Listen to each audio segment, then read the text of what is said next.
Olá! A gente sempre vê nas notícias aquela história de que a China pode ultrapassar os Estados Unidos como a maior economia do mundo, não é? Pois é, a forma como se mede e compara o tamanho das economias é a chave para a gente entender essas manchetes. E é exatamente nisso que a gente vai mergulhar hoje. Toda hora a gente ouve falar, a economia de tal país cresceu, passou a de outro, mas espera aí, como é que os economistas chegam a essa conclusão? Que tipo de régua eles usam para medir gigantes como os Estados Unidos e a China? Vamos descobrir que existem basicamente duas formas principais de fazer isso. Bom, à primeira vista, a lógica parece muito simples.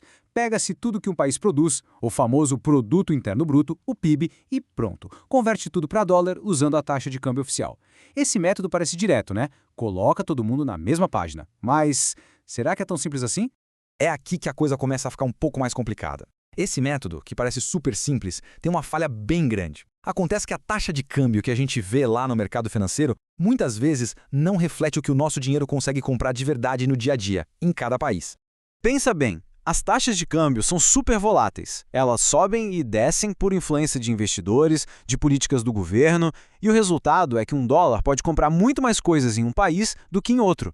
É algo que a taxa de câmbio pura e simples ignora. Isso significa que a gente precisa de um jeito melhor de medir, um jeito que capture o valor real das coisas.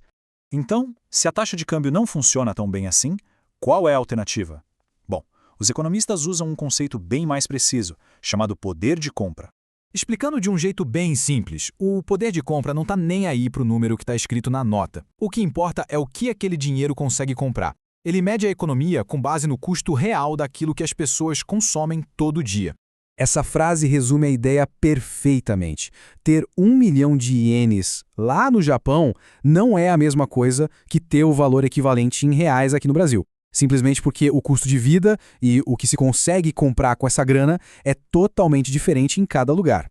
Para conseguir entender e calcular isso, os economistas usam uma analogia. Uma ideia bem simples e que funciona muito bem, a tal da cesta de bens. Vamos ver como isso funciona na prática. O processo é o seguinte: imagine uma cesta de compras idêntica no mundo todo. Aí, a gente compara quanto custa para encher essa cesta em diferentes países, cada um usando a sua própria moeda. Quando a gente faz essa comparação, a gente encontra uma taxa de câmbio muito mais realista, baseado no que o dinheiro realmente compra. E o que teria dentro dessa cesta? Bom, coisas do nosso dia a dia. Itens e serviços que a maioria das pessoas usa, sabe? Desde comida e transporte até o aluguel. São coisas concretas que ajudam a gente a entender o custo de vida de verdade. Então vamos lá. Vamos imaginar que para encher a nossa cesta no país A custe $100. Esse é o nosso ponto de partida. Agora, essa mesmíssima cesta de produtos no país B custa 80 euros. Olha que interessante. Não importa qual é a taxa de câmbio oficial entre dólar e euro. Na prática, a gente descobriu que 80 euros no país B tem exatamente o mesmo poder de compra que $100 no país A. Essa sim é a taxa de câmbio real.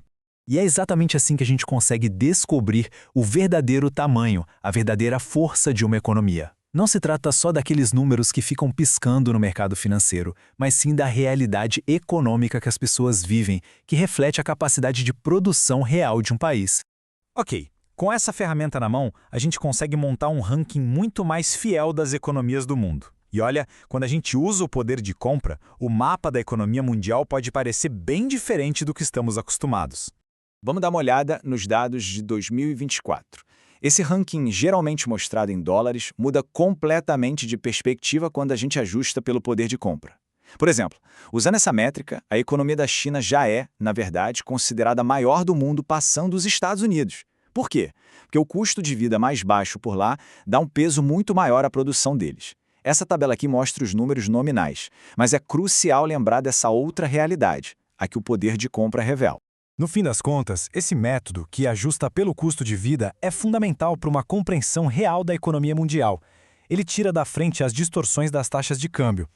Claro, como qualquer medida tem seus limites. Por exemplo, é difícil comparar a qualidade dos serviços. Um corte de cabelo em Tóquio é igual a um em São Paulo, mas mesmo assim, o retrato que ele pinta é muito mais fiel.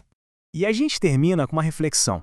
Se o método mais comum para medir o tamanho de uma economia pode ser tão enganoso, que outras coisas importantes, tipo desigualdade, bem-estar ou o impacto no meio ambiente, será que os grandes números que a gente vê todo dia podem estar escondendo? Fica aí a pergunta para a gente pensar.